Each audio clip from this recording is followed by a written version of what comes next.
ವೀಕ್ಷಕರೇ, ಒಂದು ಉತ್ತಮವಾದಂತಹ ಸಮಾಜ ನಿರ್ಮಾಣದಲ್ಲಿ ಸಮಾಜದಲ್ಲಿನ ಒಂದು ಸಂಘ ಸಂಸ್ಥೆಗಳಾಗಿರ್ಬೋದು, ಯುವಕ ಮಂಡಲಗಳಾಗಿರ್ಬೋದು, ಯುವತಿ ಮಂಡಲಗಳಾಗಿರ್ಬೋದು ತಮ್ಮದೇ ಆದಂತಹ ಒಂದು ಪಾತ್ರವನ್ನು ವಹಿಸ್ತವೆ. ಅನೇಕ ರೀತಿಯಾದಂತಹ ಕೊಡುಗೆಗಳನ್ನು ಕೊಡುತ್ತವೆ. ಅದೇ ರೀತಿಯಾದಂತಹ ಒಂದು ಕೊಡುಗೆಗಳನ್ನು ನೀಡುವುದರ ಮುಖಾಂತರವಾಗಿ ಸಮಾಜದಲ್ಲಿ ಒಂದು ಹೆಸರನ್ನು ಪಡ್ಕೊಂಡಿರುವಂತಹ ಒಂದು ಯುವಕ ಮಂಡಲ ಮತ್ತು ಯುವತಿ ಮಂಡಲ. ನಾವೀಗ ಇರುವಂಥದ್ದು ಪಡ್ನೂರಿನ ಜನಾರ್ದನ ಯುವಕ ಮಂಡಲ ಮತ್ತು ಶ್ರೀ ಸರಸ್ವತಿ ಯುವತಿ ಮಂಡಲ. ತಾವು ಈ ಹೆಸರನ್ನೆಲ್ಲ ಕೇಳಿರ್ಬೋದು. ಅನೇಕ ರೀತಿಯಲ್ಲಿ ಇವತ್ತು ಸಾಮಾಜಿಕವಾಗಿ ಆಗಿರ್ಬೋದು, ಒಂದು ಕ್ರೀಡಾ ಕ್ಷೇತ್ರದಲ್ಲಿ ಆಗಿರ್ಬೋದು, ಕಬಡ್ಡಿಯಲ್ಲಿ ಆಗಿರ್ಬೋದು ಅತ್ಯಂತ ಗುರುತಿಸಲ್ಪಟ್ಟಂತಹ ಒಂದು ಯುವಕ ಮಂಡಲ. ಅಲ್ಲದೆ ಅನೇಕ ರೀತಿಯಾದಂತಹ ವೈದ್ಯಕೀಯ ಶಿಬಿರಗಳಾಗಿರ್ಬೋದು, ರಕ್ತದಾನ ಶಿಬಿರ ಆಗಿರ್ಬೋದು, ಸ್ವಚ್ಛತಾ ಕಾರ್ಯಕ್ರಮ ಆಗಿರ್ಬೋದು, ಶ್ರಮದಾನ ಆಗಿರ್ಬೋದು, ಅವರ ಸ್ಥಳೀಯವಾದಂತಹ ಶಾಲೆಗೆ ಕೊಡುಗೆಗಳನ್ನು ನೀಡುವುದರ ಮುಖಾಂತರವಾಗಿ ಒಂದು ಶೈಕ್ಷಣಿಕವಾದಂತಹ ಮಕ್ಕಳ ವಿದ್ಯಾಭ್ಯಾಸಕ್ಕೆ ನೆರವು ನೀಡುವಂಥದ್ದು ಎಲ್ಲ ದೃಷ್ಟಿಯಿಂದಲೂ ಕೂಡ ಇವತ್ತು ಜನಾರ್ದನ ಯುವಕ ಮಂಡಲ ಮತ್ತು ಸರಸ್ವತಿ ಯುವತಿ ಮಂಡಲ ಹೆಸರನ್ನು ಪಡ್ಕೊಂಡಿರುವಂಥದ್ದು. ನಾವು ಇವತ್ತು ನಿಮಗೆ ಯಾಕೆ ಈ ಯುವಕ ಮಂಡಲ ಮತ್ತು ಯುವತಿ ಮಂಡಲದ ಬಗ್ಗೆ ಹೇಳ್ತಾ ಇದ್ದೇವೆ ಅಂತ ಹೇಳಿದ್ರೆ, ಈ ಯುವಕ ಮಂಡಲ ಮತ್ತು ಯುವತಿ ಮಂಡಲ ತನ್ನ 50 ವರ್ಷಗಳ ಒಂದು ಸಂವತ್ಸರಗಳನ್ನು ಪೂರೈಸಿಕೊಂಡು ಸುವರ್ಣ ಮಹೋತ್ಸವ ಸಂಭ್ರಮದ ಹೊಸ್ತಿಲಲ್ಲಿದೆ. ಸುವರ್ಣ ಸಂಭ್ರಮ ಬರುವ 4 ಮತ್ತು 5ನೇ ತಾರೀಕಿನಂದು ಈ ಶಾಲಾ ವಠಾರದಲ್ಲಿ, ಪಡ್ನೂರು ಶಾಲಾ ವಠಾರದಲ್ಲಿ ನಡೆಯಲಿಕ್ಕಿದೆ. ಅತ್ಯಂತ ಅದ್ಧೂರಿಯಿಂದ ವಿಜೃಂಭಣೆಯಿಂದ ಅನೇಕ ಕಾರ್ಯಕ್ರಮಗಳನ್ನು ಆಯೋಜಿಸಿಕೊಂಡು ಈ ಒಂದು ಸುವರ್ಣ ಸಂಭ್ರಮವನ್ನು ಅವರು ಆಚರಿಸುವಂತಹ ಹಂತದಲ್ಲಿದ್ದಾರೆ. ಬನ್ನಿ, ಯಾವ ರೀತಿಯಾದಂತಹ ಸಿದ್ಧತೆಗಳನ್ನು ಮಾಡಿಕೊಂಡಿದ್ದಾರೆ ಮತ್ತು ಈ ಯುವಕ ಮಂಡಲ ಯಾವ ರೀತಿಯಾಗಿ ಕಾರ್ಯನಿರ್ವಹಿಸ್ತಾ ಬಂದಿದೆ ಎನ್ನುವುದನ್ನು ತಿಳ್ಕೊಂಡು ಬರೋಣ.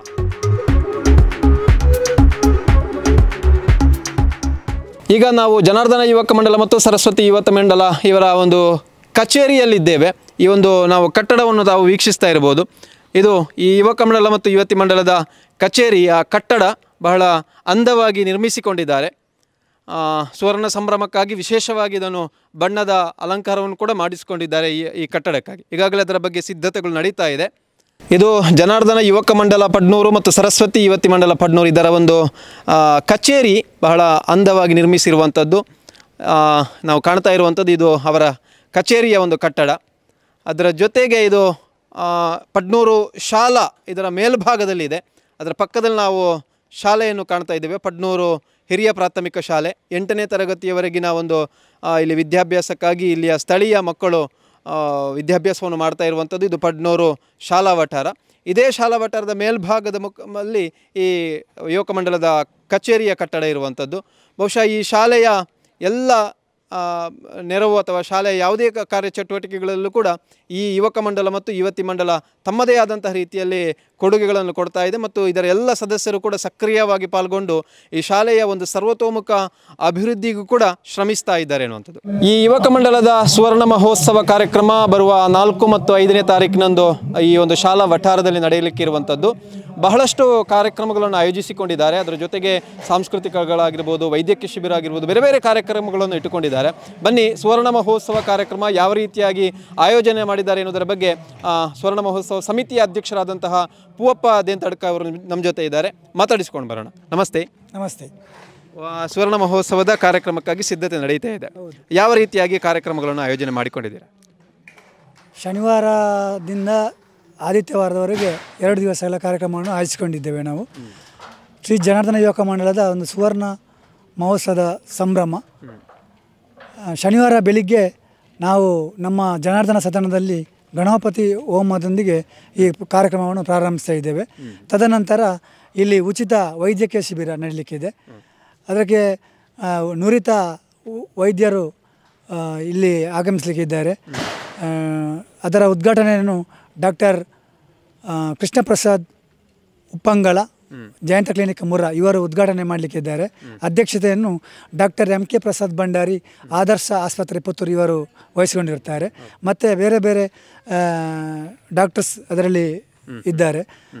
ಎಲ್ಲ ರೀತಿಯ ಸ್ಪೆಷಾಲಿಟಿಗಳ ಡಾಕ್ಟರ್ಗಳು ಲಭ್ಯ ಇರ್ತಾರೆ. ಔಷಧಿ ಸಹ ಉಚಿತವಾಗಿ ನಾವು ವಿತರಣೆಯನ್ನು ಮಾಡ್ತಾ ಇದ್ದೇವೆ. ಅದು ಸುವರ್ಣ ಮಹೋತ್ಸವಕ್ಕೆ ಮಾತ್ರವಾ ಅಥವಾ ಪ್ರತಿ ವರ್ಷವೂ ಕೂಡ? ಪ್ರತಿ ವರ್ಷ ಅಲ್ಲ, ಈ ವರ್ಷ ನಾವು ಸುವರ್ಣ ಮಹೋತ್ಸವ ಅಂಗವಾಗಿ ವಿಶೇಷವಾಗಿ ಆ ಶಿಬಿರವನ್ನು ಹಮ್ಮಿಕೊಂಡಿದ್ದೇವೆ. ಅದಕ್ಕೆ ನಮಗೆ ಬಹಳ ಸಹಕಾರವನ್ನು ಕೊಡುವವರು ಮಹಾವೀರ ಮೆಡಿಕಲ್ನ ಅಶೋಕ್ ಪಡಿವಾಲ್ ಮತ್ತು ಸುರೇಶ್ ಪುತ್ತೂರಾಯ ಮತ್ತು ಡಾಕ್ಟರ್ ಸಚಿನ್ ಶಂಕರ್ ಹಾರಕರೆ ಇವರು ನಮಗೆ ಬಹಳ ಸಹಕಾರವನ್ನು ನೀಡ್ತಾ ಇದ್ದಾರೆ.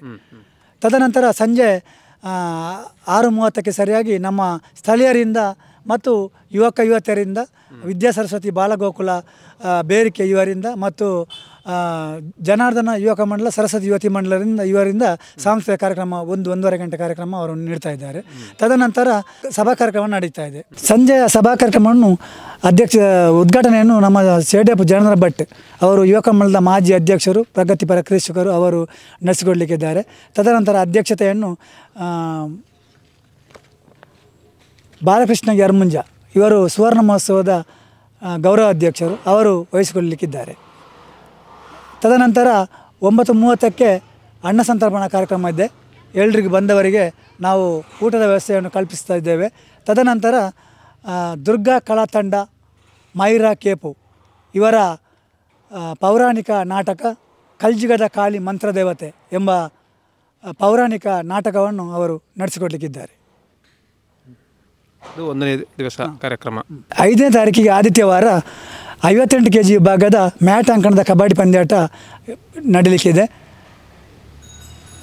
ಅದರ ಉದ್ಘಾಟನೆಯನ್ನು ನಮ್ಮ ನಿವೃತ್ತ ಕ್ರೀಡಾಧಿಕಾರಿ ಮಾಧವ BK ಇವರು ನಡೆಸಿಕೊಡಲಿಕ್ಕಿದ್ದಾರೆ. ಅಧ್ಯಕ್ಷತೆಯನ್ನು ನಮ್ಮ ಪಂಚಾಯತ್ನ ಅಧ್ಯಕ್ಷ ಶ್ರೀಮತಿ ಸ್ಮಿತಾ ಇವರು ನಡೆಸಿಕೊಡಲಿಕ್ಕಿದ್ದಾರೆ.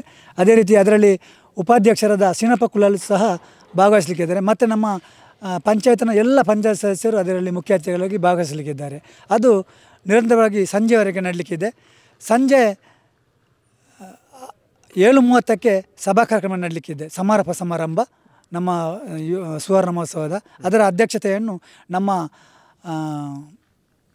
ಸುವರ್ಣ ಮಹೋತ್ಸವದ ಗೌರವಾಧ್ಯಕ್ಷರಾದ ವಿಶ್ವಾಂತಗೌಡ ಪಟ್ಟೆ ಇವರು ವಹಿಸಿಕೊಂಡಿದ್ದಾರೆ.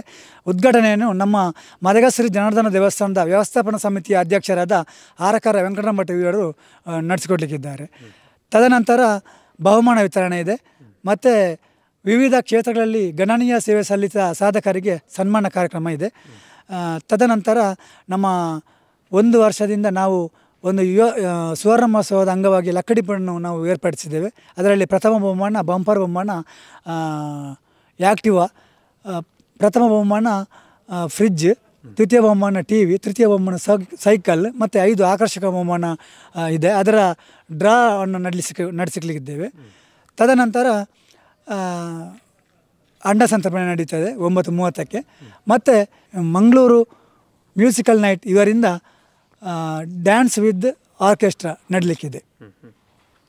ಸುವರ್ಣ ಮಹೋತ್ಸವದ ಈ ಸಂದರ್ಭದಲ್ಲಿ ಒಂದು ಕಬಡ್ಡಿಯನ್ನು ಕೂಡ ಆಯೋಜನೆ ಮಾಡಿಕೊಂಡಿದೆ. ಅದು ಯಾವ ರೀತಿಯಾಗಿ ನಡೆಯುತ್ತದೆ? ಅದು 58 kg ವಿಭಾಗದ ಕಬಡ್ಡಿ ಪಂದ್ಯಾಟ. ಅದರಲ್ಲಿ ಪ್ರಥಮ ಬಹುಮಾನ 10,050 ಮತ್ತು ಶ್ರೀ ಜನಾರ್ದನ ಸ್ವರ್ಣ ಟ್ರೋಫಿ. ದ್ವಿತೀಯ ಬಹುಮಾನ 7,050 ಮತ್ತು ಶ್ರೀ ಜನಾರ್ದನ ಸ್ವರ್ಣ ಟ್ರೋಫಿ. ತೃತೀಯ ಬಹುಮಾನ 5,050 ಮತ್ತು ಶ್ರೀ ಜನಾರ್ದನ ಸ್ವರ್ಣ ಟ್ರೋಫಿ. ಚತುರ್ಥ ಬಹುಮಾನ 3,050 ಮತ್ತು ಶ್ರೀ ಜನಾರ್ದನ ಟ್ರೋಫಿ ಹಾಗೂ ಬೆಸ್ಟ್ ರೈಡರ್, ಆಲ್ರೌಂಡರ್, ಕ್ಯಾಚರ್ ಬಹುಮಾನಗಳನ್ನು ನೀಡಲಾಗುವುದು. ದೊಡ್ಡ ಕಾರ್ಯಕ್ರಮ, 2 ದಿವಸದ ಕಾರ್ಯಕ್ರಮ. ಒಟ್ಟು ಎಷ್ಟು ಮಂದಿ ಇಲ್ಲಿ ಸೇರ್ಬೋದು ಮತ್ತು ಯಾವ ರೀತಿ ಅದಕ್ಕೆ ಸಿದ್ಧತೆ ಅಂದರೆ ನಾವು ಮೆಡಿಕಲ್ ಕ್ಯಾಂಪಿಗೆ ನಾವು ಸುಮಾರು 150 ಜನ ರೋಗಿಗಳ ಒಂದು ನಿರೀಕ್ಷೆಯಲ್ಲಿ ಇದ್ದೇವೆ. ಮತ್ತು ಮಧ್ಯಾಹ್ನದ ಊಟದ ವ್ಯವಸ್ಥೆಗೆ 300 ಜನದ ವ್ಯವಸ್ಥೆಯನ್ನು ನಾವು ಕಲ್ಪಿಸಿದ್ದೇವೆ. ರಾತ್ರಿ 1,000 ಜನದ ವ್ಯವಸ್ಥೆಯು ನಮ್ಮ ಅಂದಾಜು ಇದೆ. ಮತ್ತು ಮರುದಿವಸ ಮಧ್ಯಾಹ್ನ ಅಂದಾಜು 600ರಿಂದ 800 ಅಂದಾಜು ಮಧ್ಯಾಹ್ನದ ಒಂದು ವ್ಯವಸ್ಥೆ. ರಾತ್ರಿ 1,000 ಜನದ ವ್ಯವಸ್ಥೆ ನಾವು ಕಲ್ಪಿಸಿದ್ದೇವೆ. ಇಷ್ಟು ದೊಡ್ಡ ಕಾರ್ಯಕ್ರಮ ಮಾಡಬೇಕಾದ್ರೆ ಒಂದಷ್ಟು ಅದಕ್ಕೆ ಆರ್ಥಿಕವಾಗಿ ಕ್ರೋಢೀಕರಣ ಆಗಬೇಕು, ಸಾಕಷ್ಟು ವೆಚ್ಚ ಇದೆ, ತುಂಬ ಖರ್ಚು ಮಾಡಬೇಕಾಗುತ್ತೆ. ಹೇಗೆ ಇದನ್ನು ನಿಭಾಯಿಸಿಕೊಂಡಿದ್ರಿ ಮತ್ತು ಇಲ್ಲಿ ಸ್ಥಳೀಯರು ಯಾವ ರೀತಿಯ ಸ್ಪಂದನೆ ಕೊಡ್ತಾ ಇದ್ದಾರೆ? ಸ್ಥಳೀಯರು ನಮಗೆ ಇಲ್ಲಿನ ಊರಿನ ಎಲ್ಲ ಶ್ರೀಮಂತರು ಸ್ವಲ್ಪ ಹಣವನ್ನು ನೀಡ್ತಾ ಇದ್ದಾರೆ. ಮತ್ತು ನಾವು ಇದಕ್ಕೆ 3 ವರ್ಷದಿಂದ ನಾವು ಪೂರ್ವತಯಾರಿಯನ್ನು ಮಾಡ್ತಾ ಇದ್ದೇವೆ. ಅದಕ್ಕೆ ನಾವು ಒಂದು ಅಕೌಂಟ್ನಲ್ಲಿ 1,30,000 ಅಕೌಂಟ್ನಲ್ಲಿ ನಾವು ಹಾಕಿದ್ದೇವೆ. ಮತ್ತು ನಮ್ಮದು ಫಿಕ್ಸೆಡ್ 1.5 ಲಕ್ಷ ಹಾಕಿ ಅದರ 3.5 ಲಕ್ಷದ ಅಂದಾಜು ನಾವು ಅದಕ್ಕೆ ಒಂದು ಬ್ಯಾಂಕ್ನಲ್ಲಿ ವ್ಯವಸ್ಥೆಯನ್ನು ಮಾಡಿದ್ದೇವೆ. ಮತ್ತು ನಾವು ಈ ಲಕ್ಕಡಿಪಣಿಯಿಂದ ಅಂದಾಜು 5 ಲಕ್ಷದ ನಿರೀಕ್ಷೆಯಲ್ಲಿದ್ದೇವೆ.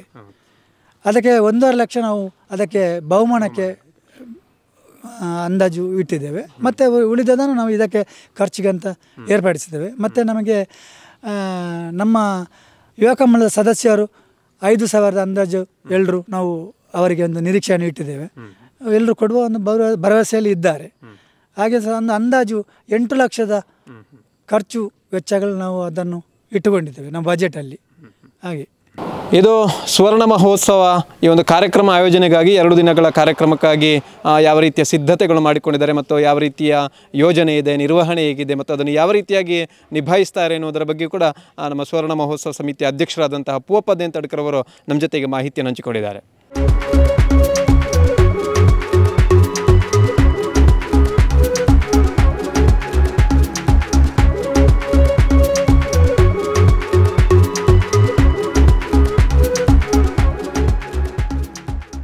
ಇನ್ನು ಈ ಯುವಕ ಮಂಡಲ ಮತ್ತು ಯುವತಿ ಮಂಡಲ 50 ವರ್ಷಗಳನ್ನು ಪೂರೈಸ್ತಾ ಇದೆ. 50 ವರ್ಷಗಳ ಹಿಂದೆ ಯಾವ ರೀತಿಯಾಗಿ ಆರಂಭವಾಯಿತು ಮತ್ತು 50 ವರ್ಷಗಳಲ್ಲಿ ಇದು ನಡೆದು ಬಂದಂತಹ ಒಂದು ದಾರಿ ಅನೇಕ ಸಾಧನೆಗಳನ್ನು ತನ್ನ ಒದಗಿಸಿಕೊಂಡಿದೆ. ಅದರ ಜೊತೆಗೆ ಅನೇಕ ಸಾಮಾಜಿಕ ಕಾರ್ಯಗಳನ್ನು ಕೂಡ ಮಾಡಿಸಿಕೊಂಡು ಬಂದಿದೆ. ಅದರ ಜೊತೆಗೆ ಒಂದು ಬೆಳ್ಳಿ ಹಬ್ಬದ ಕಾರ್ಯಕ್ರಮ ಆಗಿರ್ಬೋದು, ಈ ಸುವರ್ಣ ಮಹೋತ್ಸವ ಸಂದರ್ಭದಲ್ಲಿ ಒಂದು ನೆನಪಿನಲ್ಲಿಡುವಂತಹ ಕಾರ್ಯಕ್ರಮಗಳನ್ನು ಕೂಡ ಅದು ಮಾಡಿಕೊಳ್ತಾ ಇದೆ. ಒಟ್ಟು ಯುವಕ ಮಂಡಲ ಯಾವ ರೀತಿಯಾಗಿ ಕಾರ್ಯನಿರ್ವಹಿಸ್ತಿದೆ ಅನ್ನೋದರ ಬಗ್ಗೆ ಮಾತನಾಡಲಿಕ್ಕೆ ನಮ್ಮ ಜೊತೆಗೆ ಸುವರ್ಣ ಮಹೋತ್ಸವ ಸಮಿತಿಯ ಕಾರ್ಯದರ್ಶಿಗಳಾಗಿರುವ ಶ್ರೀಧರ್ ಕುಂಜಾರ್ ಅವರಿದ್ದಾರೆ. ನಮಸ್ತೆ ಸರ್. ನಮಸ್ತೆ. ಜನಾರ್ದನ ಯುವಕ ಮಂಡಲ ಮತ್ತು ಸರಸ್ವತಿ ಯುವತಿ ಮಂಡಲ ಇವತ್ತು ಅನೇಕ ಕಡೆ ಇದರ ಹೆಸರು ಪುತ್ತೂರು ತಾಲೂಕಾಗಿರ್ಬೋದು, ಬಂಟ್ವಾಳ ತಾಲೂಕಾಗಿರ್ಬೋದು, ಈ ಹೆಸರು ವ್ಯಾಪಿಸ್ತಾ ಇದೆ ಅನೇಕವಾದಂಥ ಸಾಮಾಜಿಕ ಕಾರ್ಯಗಳ ಜೊತೆಗೆ. 50 ವರ್ಷಗಳ ಹಿಂದೆ ಸ್ಥಾಪನೆಯಾಗಿದೆ.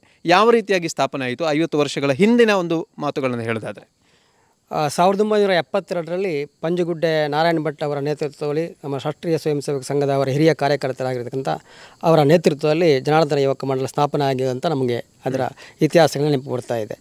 ಅದನಂತರ ಅವರು ಸುಮಾರು 8 ವರ್ಷಗಳ ಕಾಲ ಅವರನ್ನು ಮುನ್ನಡೆಸಿದರು. ಅವರ ಒಬ್ಬ ನೇತೃತ್ವದಲ್ಲಿ ಅದನ್ನು ಮುನ್ನಡೆಸ್ತಾ ಬಂದರು. ಮತ್ತು ಏನೋ ಒಂದು ಕಾರಣಕ್ಕಾಗಿ ಮಧ್ಯದಲ್ಲಿ ನಿಂತು ಮತ್ತೆ ಸಿ.ಡಿ. ಜನಾರ್ದನ ಭಟ್ ಅವರ ನೇತೃತ್ವದಲ್ಲಿ ಜನಾರ್ದನ ಯುವಕ ಮಂಡಲ ಮತ್ತೆ ಆ ಕೆಲಸವನ್ನು ಮಾಡುವಂಥ ಪ್ರಯತ್ನವನ್ನು ಮಾಡಿತ್ತು. ಅದರೊಟ್ಟಿಗೆ ಪೆರೋಡಿ ಮನೆತನದ ಡಿ.ಕೆ.ಯ ಪೆರೋಡಿ ಇರ್ಬೋದು, ಕರುಣಾಕರ ಪೆರೋಡಿ ಮತ್ತು ಉದಯ್ ಪೆರೋಡಿ ಅವರ ನೇತೃತ್ವದಲ್ಲಿ ಆ ಜನಾರ್ದನ ಯುವಕರನ್ನು ಮತ್ತೆ ಆ ಕೆಲಸವನ್ನು ಮಾಡುವಂಥ ಕೆಲಸವನ್ನು ಮಾಡಿತ್ತು. ಅದನಂತರ ನಿರಂತರವಾಗಿ ಪಡ್ಡೂರಿನಲ್ಲಿ ಸಾಮಾಜಿಕ ಕಾರ್ಯಗಳನ್ನು ನಡೆಸುವುದರ ಮುಖಾಂತರ ಇರಬಹುದು, ಆರೋಗ್ಯ ಶಿಬಿರಗಳನ್ನು ಮಾಡುವುದರ ಮುಖಾಂತರ ಇರಬಹುದು. ಈ ರೀತಿ ಯುವಕ ಮಂಡಲದ ಸಾಧನೆಯನ್ನು ಅದು ತನ್ನ ಪಡ್ಡೂರು ಗ್ರಾಮದ ಎಲ್ಲ ಕಾರ್ಯವ್ಯಾಪ್ತಿಯನ್ನು ವಿಸ್ತರಿಸ್ತಾ, ವಿಶೇಷವಾಗಿ ನನಗೆ ನೆನಪು ಮಟ್ಟಿದ್ದು ನಾನು 1988ರಿಂದ ಈ ಯುವಕ ಮಂಡಲವನ್ನು ನನ್ನ ಬಾಲ್ಯದ 5ನೇ ತರಗತಿಯನ್ನು ನೋಡಿದ್ದೇನೆ. ಸಾಮಾಜಿಕ ಕಾರ್ಯಕ್ರಮಕ್ಕೆ ಆ ಪ್ರೇರಣೆ ಕೊಟ್ಟಿರತಕ್ಕಂಥ 2 ಸಂಸ್ಥೆ ಅಂತ ಒಂದು ರಾಷ್ಟ್ರೀಯ ಸ್ವಯಂ ಸೇವಕ ಸಂಘ, ಮತ್ತೊಂದು ಜನಾರ್ದನ ಯುವಕ ಮಂಡಲ. ಅದನ್ನು ನಾವು ಯಾವತ್ತೂ ಕೂಡ ನೆನಪಿಟ್ಟುಕೊಳ್ಬರ್ತಕ್ಕಂಥ ಒಂದು ಸಂಸ್ಥೆ ಅಂತ ಹೇಳಿ ನನಗೆ ಅತ್ಯಂತ ಹೆಮ್ಮೆ ಇದೆ. ಮತ್ತು ಆ ಸಂದರ್ಭದಲ್ಲಿ ನಾನು ಆ ಯುವಕ ಮಂಡಲವನ್ನು ನೋಡಿದ್ದೇನೆ. ಆ ಸಂದರ್ಭದಲ್ಲಿ ಡಿ.ಕೆ.ಯ ಪೆರೋಡಿಯವರು ಅಧ್ಯಕ್ಷರಾಗಿದ್ದರು. ಬಹುಶಃ ಮೊಟ್ಟ ಮೊದಲ ಬಾರಿಗೆ ನನ್ನ ನೆನಪಿಗೆ ಬರತಕ್ಕಂಥ ಮೊಟ್ಟ ಮೊದಲ ಬಾರಿಗೆ ಪಡ್ಡೂರಿನಲ್ಲಿ ಒಂದು ಗ್ರಾಮೀಣ ಕ್ರೀಡಾಕೂಟವನ್ನು ಆಯೋಜನೆ ಮಾಡಿರ್ತಕ್ಕಂಥವರು ಡಿ.ಕೆ. ಪೆರೋಡಿ ಮತ್ತು ಬಾಲಕೃಷ್ಣ ಜೋಯಿಸ್ ಅವರ ನೇತೃತ್ವದಲ್ಲಿ ಆ ಒಂದು ಕ್ರೀಡಾಕೂಟವನ್ನು ಮಾಡಿದ್ದು ನಮ್ಮ ಕಣ್ಣ ಮುಂದೆ ಬರ್ತದೆ, ನಮ್ಮ ಬಾಲ್ಯದ ಶಿಕ್ಷಣದ ಸಂದರ್ಭದಲ್ಲಿ. ಮತ್ತು ಇಡೀ ಗ್ರಾಮದ ಒಂದು ಯಾವ ಪ್ರತಿಭೆಗಳಿದೆ, ಕೆಸರುಗದ್ದೆ ಓಟ ಇರ್ಬೋದು, ಈಜು ಸ್ಪರ್ಧೆ ಇರ್ಬೋದು, ಬೀಡಿಗಟ್ಟುವ ಸ್ಪರ್ಧೆ ಇರ್ಬೋದು, ಅಂಥ ಗ್ರಾಮೀಣ ಆ ಪ್ರತಿಭೆಗಳೇನಿದೆ ಅಂಥದ್ದನ್ನು ಕೂಡ ಒಂದು ಹುಡುಕುವಂಥ ಪ್ರಯತ್ನ ಆಗಿನ ಕಾಲದೇ ಅವರು ಡಿ.ಕೆ. ಪೆರೋಡಿಯವರ ನೇತೃತ್ವ ಮಾಡ್ತಾ ಬಂದರು. ಅದರಿಂದ ನಮಗೆ ಕೂಡ ಒಂದು ಯುವಕ ಮಂಡಲಕ್ಕೆ ಸೇರಬೇಕು ಮತ್ತು ಸಾಮಾಜಿಕ ಒಂದು ಬದ್ಧತೆಯನ್ನು ಪ್ರಕಟಪಡಿಸುವಂಥ ಒಂದು ಯೋಚನೆ ನಮಗೆ ಬಂದಿತ್ತು. ಆನಂತರ ಅವರ ಸಹೋದರ ಕರುಣಾಕರ ಪೆರೋಡಿ ಇರ್ಬೋದು, ಅವರ ನೇತೃತ್ವದಲ್ಲಿ ಕೂಡ ಹಲವಾರು ಕಬಡ್ಡಿ ಪಂದ್ಯಾಟಗಳು ನಡೆಸಿ ಸ್ಪರ್ಧೆಗಳನ್ನು ಮಾಡುವುದು, ಜಿಲ್ಲಾ ಮಟ್ಟದ ಕಬಡ್ಡಿ ಪಂದ್ಯಾಟ ಇರ್ಬೋದು, ಒಂದು ಕೆ.ಜಿ. ಮಟ್ಟದ ಕಬಡ್ಡಿ ಪಂದ್ಯಾಟ ಇರ್ಬೋದು, ಇದನ್ನೆಲ್ಲವನ್ನು ನಡೆಸಿಕೊಂಡು ಬಂದಿರತಕ್ಕಂಥದ್ದು ನಾವು ಕಂಡಿದ್ದೇವೆ. ವಿಶೇಷವಾಗಿ ನನಗೆ ಆ ಸಂದರ್ಭದಲ್ಲಿ ಪ್ರೇರಣೆ ಆಗಿರತಕ್ಕಂಥದ್ದು ಈ ನಮ್ಮ ಸಂಸ್ಥೆಗೆ ಒಂದಷ್ಟು ಅದು ಪ್ರಚಾರವೂ ಆಗ್ತದೆ, ಮತ್ತೊಂದು ಆರ್ಥಿಕವಾಗಿ ಕ್ರೋಢೀಕರಣ ಮಾಡೋ ದೃಷ್ಟಿಯಿಂದ ಇಡೀ ಮನೆಗಳಿಗೆ ಯಾವ ರೀತಿ ನವರಾತ್ರಿ ಹಬ್ಬದಲ್ಲಿ ವೇಷ ಹಾಕಿಕೊಂಡು ಮನೆ ಹೋಗ್ತೇವೆ, ಅದೇ ಥರ ನವರಾತ್ರಿ ಅಲ್ಲದ ಸಂದರ್ಭದಲ್ಲಿ ಕೂಡ ಆ ಸಂದರ್ಭದಲ್ಲಿ ಮನೆಗೆ ರಾತ್ರಿ ಹೊತ್ತು ಮನೆಗೆ ಹೋಗಿ ಇಡೀ ಗ್ರಾಮವನ್ನು ಸಂಪರ್ಕ ಮಾಡುವಂಥ ಅವಕಾಶ ನಾವು ಕೂಡ ಬಾಲ್ಯದಲ್ಲಿ ಇದ್ದರೂ ಕೂಡ ಅವರೊಟ್ಟಿಗೆ ಹೋಗುವಂಥ ಒಂದು ಆ ಉತ್ಸಾಹ ಇತ್ತು. ನಮಗೇನು ಗೊತ್ತಿರಲಿಲ್ಲ, ಆದರೂ ಸಹ ಹೋಗುವಂಥ ಅದು ನಮಗೆ ಇವತ್ತಿಗೂ ಕೂಡ ಕಣ್ಣಿಗೆ ಕಾಣ್ತಾ ಇದೆ. ಇವತ್ತಿನ ಎಲ್ಲ ಬಹುಶಃ ಪಡ್ಡೂರಿನ ಎಲ್ಲ ಮನೆಗಳಿಗೆ ಕೂಡ ಇವತ್ತು ಮುನ್ಸಿಪಾಲ್ಟಿ ಕೂಡ ಬೇರೆ ಬೇರೆ ಆಗಿದ್ದರೂ ಕೂಡ ಇಡೀ ಗ್ರಾಮದ ಎಲ್ಲ ಭಾಗಗಳಿಗೆ ಹೋಗಿ ಒಂದಷ್ಟು ಮನೆಗಳನ್ನು ಸಂಪರ್ಕ ಮಾಡಿ ವೇಷ ಹಾಕಿಕೊಂಡು ಹಣ ಸಂಗ್ರಹ ಮಾಡಿ ಮತ್ತು ಒಂದು ಮನೆಗಳಲ್ಲಿ ಈ ರೀತಿ ಉಪಹಾರದ ವ್ಯವಸ್ಥೆ, ಊಟದ ವ್ಯವಸ್ಥೆ, ಈ ರೀತಿ ಮಾಡುವಂಥ ವ್ಯವಸ್ಥೆಗಳು ನಡ್ಕೊಂಡು ಬರ್ತಾ ಇತ್ತು. ಆನಂತರದ ಅವಧಿಯಲ್ಲಿ ಪೂವಪ್ಪ ದೇಂತಡ್ಕರ್ ಅವರ ನೇತೃತ್ವದಲ್ಲಿ ಯುವಕ ಮಂಡಲ ನಡೆಯಿತು. ವಿಶ್ವನಾಥಗೌಡ ಪಟ್ಟೆ ಅವರ ನೇತೃತ್ವದಲ್ಲಿ ಯುವಕ ಮಂಡಲ ನಡೆಯಿತು. ಬೇರೆ ಬೇರೆ ಸಾಮಾಜಿಕ ಕಾರ್ಯ, ವಿಶೇಷವಾಗಿ ಮತ್ತೆ ಜನಾರ್ದನ ಯುವಕ ಮಂಡಲ ಮತ್ತು ಲಯನ್ಸ್ ಕ್ಲಬ್ನ ಅವರು ನಮ್ಮ ಡಿ.ಕೆ. ಪೆರೋಡಿಯವರು ಲಯನ್ಸ್ ಕ್ಲಬ್ನ ಅಧ್ಯಕ್ಷರಾಗಿ ಕೆಲಸವನ್ನು ಮಾಡ್ತಾಯಿದ್ರು. ಮತ್ತು ಯುವಕ ಮಂಡಲದ ಸಹಯೋಗದಲ್ಲಿ ಮೊಟ್ಟ ಮೊದಲ ಬಾರಿಗೆ ಈ ಶೌಚಾಲಯದ ಪರಿಕರಗಳನ್ನು ಕೊಡುವಂಥ ಕೆಲಸವನ್ನು ಯುವಕ ಮಂಡಲ ಮುಖಾಂತರ ಮಾಡುತ್ತಿತ್ತು. ಈ ರೀತಿ ಸಮಾಜದಲ್ಲಿ ಕಟ್ಟಕಡೆಯ ವ್ಯಕ್ತಿಗೆ ಸಿಗುವಂಥ ಒಂದು ಸೌಲಭ್ಯ ಇರ್ಬೋದು, ಈ ರೀತಿ ಸಾಮಾಜಿಕ ಕಾರ್ಯಗಳನ್ನು ಮಾಡುವುದಕ್ಕೆ ಜನಾರ್ದನ ಯುವಕ ಮಂಡಲ ಕೆಲಸವನ್ನು ಮಾಡಿ, ಅದರೊಟ್ಟಿಗೆ ಸರಸ್ವತಿ ಯುವತಿ ಮಂಡಲ ನಮ್ಮ ಸಹೋದರಿ ಸಂಸ್ಥೆಯಾಗಿ ಕೆಲಸವನ್ನು ಮಾಡುವಂಥ ಆ ಸಂಸ್ಥೆ ಕೂಡ ಕೆಲಸ ಮಾಡ್ತಾ ಇತ್ತು. ಇನ್ನು ನನಗೂ ಕೂಡ ಒಂದು ಅಧ್ಯಕ್ಷನಾಗುವಂಥ ಅವಕಾಶ 2003 ಮತ್ತು 4ರಲ್ಲಿ ಇತ್ತು. ನಾವು ಕೂಡ ಆ ಸಂದರ್ಭದಲ್ಲಿ ರಾಷ್ಟ್ರೀಯ ಸೇವಾ ಯೋಜನೆ ಮುಖಾಂತರ ಇರಬಹುದು ಅಥವಾ ಬಂದೂರು ಗ್ರಾಮ ಪಂಚಾಯತ್ ನೇತೃತ್ವದಲ್ಲಿ ಮತ್ತೆ ಬಾಕಿ ಇರತಕ್ಕಂಥ ಶೌಚಾಲಯ ಕೊಡುವಂಥ ಕೆಲಸವನ್ನು ಮಾಡಿದ್ದು.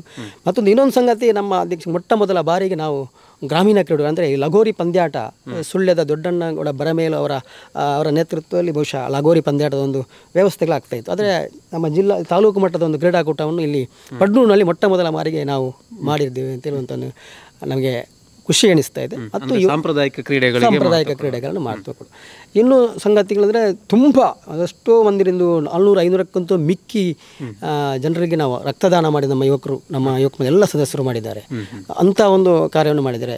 ಮತ್ತು ಜನಜಾಗೃತಿ ಶಿಬಿರ ಇರ್ಬೋದು, ಆರೋಗ್ಯದ ಅವೇರ್ನೆಸ್ ಪ್ರೋಗ್ರಾಮ್ಗಳಿರ್ಬೋದು, ಈ ರೀತಿ ಬೇರೆ ಬೇರೆ ಕಾರ್ಯಕ್ರಮ ಕೂಡ ಆ ಮೂಲಕ ನಾವು ಮಾಡುವಂಥ ಕೆಲಸವನ್ನು ಮಾಡಿದ್ದೇವೆ.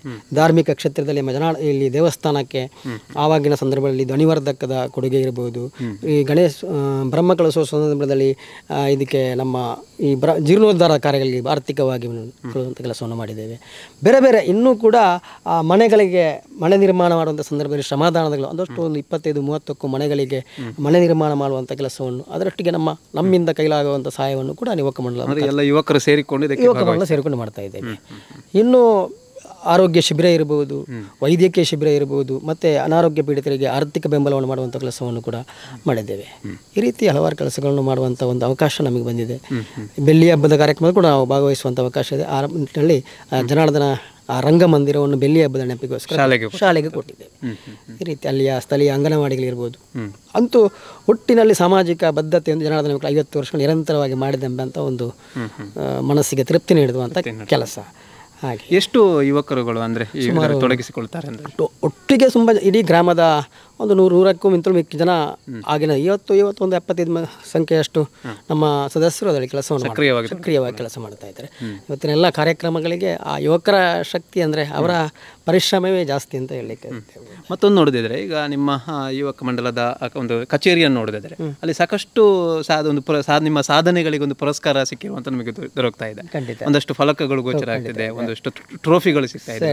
ಇದರ ಬಗ್ಗೆ ಹೇಳೋದಾದ್ರೆ ಅದೇ ಲಕ್ಷ್ಮಣ್ ದೇಂತರಕ್ ಅವರ ಕಬಡ್ಡಿ ಕ್ರೀಡಾಪಟು, ಆ ಕಬಡ್ಡಿಯ ಬಗ್ಗೆ ಭಾರಿ ಆಸಕ್ತಿ. ಮತ್ತು ಅವರಲ್ಲದೆ ಅವರ ಹಿರಿಯರು ತುಂಬ ಜನ ನಮ್ಮ ಅಲ್ಲಿ ಕಬಡ್ಡಿ ಆಟಗಾರರೇ ಹೆಚ್ಚಿರುವಂಥದ್ದು. ಅವರ ಪ್ರೇರಣೆಯಿಂದ ಲಕ್ಷ್ಮಣ್ ದೇಂತರಕ್ ಅವರ ನೇತೃತ್ವದಲ್ಲಿ ಕೂಡ ಹಲವಾರು ಕಬಡ್ಡಿ ಪಂದ್ಯಾಟಗಳಿಗೆ ಹೋಗ್ತಾ ಇದ್ದರು. ಈ ರೀತಿ ಕಬಡ್ಡಿಗೆ ವಿಶೇಷವಾದಂಥ ಒಂದು ಒತ್ತನ್ನು ಕೊಟ್ಟು ಬಹಳ ಪ್ರಶಸ್ತಿಗಳು ಪಡೆದು ನೀವು ಅದನ್ನು ನೋಡುವಾಗಲೇ ಅನಿಸ್ತಾರೆ. ಮತ್ತು ಇಲ್ಲಿ ಪ್ರತಿ ಸಾರಿ ನಾವು ಮೊಟ್ಟ ಮೊದಲು ನಾನು ಅಧ್ಯಕ್ಷನಾಗಿದ್ದ ಇದೇ ಗದ್ದೆಯಲ್ಲಿ ಕೂಡ ದೇವಸ್ಥಾನದ ಗದ್ದೆಯಲ್ಲಿ ಮೊಟ್ಟ ಮೊದಲ ಒಣಲು ಬೆಳಕಿನ ಕ್ರೀಡಾಕೂಟವನ್ನು ಕಬಡ್ಡಿ ಪಂದ್ಯಾಟವನ್ನು ಮಾಡಿದ್ದು ನಮಗೆ ನೆನಪು ಬರ್ತದೆ. ಈ ರೀತಿ ಯುವಕರು ಕಬಡ್ಡಿಯಲ್ಲಿ ಆಸಕ್ತಿ ಇರುವಂಥದ್ದು ಕಂಡಿದ್ದೇವೆ. ಹಾಗಾಗಿ ಅನೇಕ ಕಡೆ ಹೊರಗಡೆ ಹೋದಾಗಲೂ ಕೂಡ ಅಲ್ಲಿ ಪ್ರಶಸ್ತಿಗಳು ಬಹುಮಾನಗಳು ಬಂದಿದೆ ಈ ರೀತಿ ಮಾಡಿ.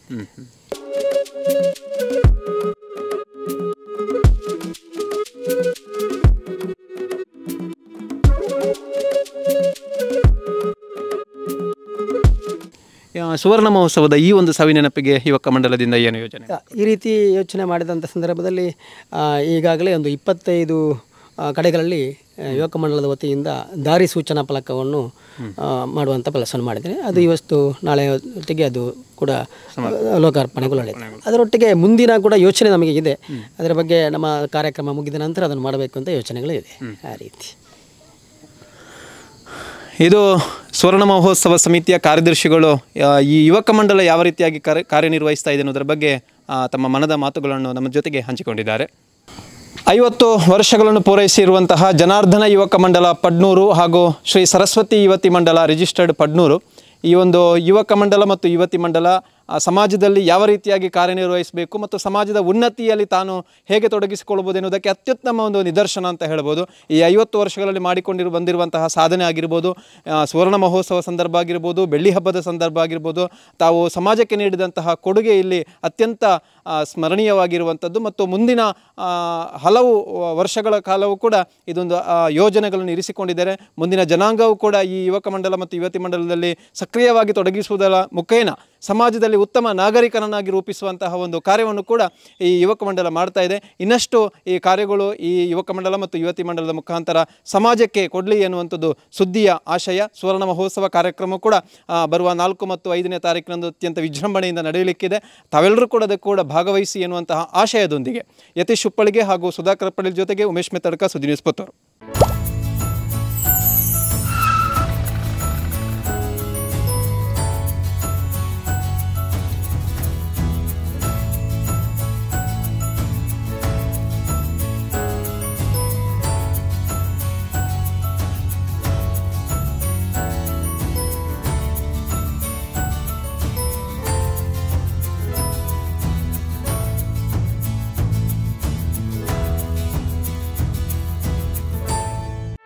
ಸುದ್ದಿ ಚಾನಲ್, ಕ್ಷಣ ಕ್ಷಣದ ಸುದ್ದಿಗಾಗಿ.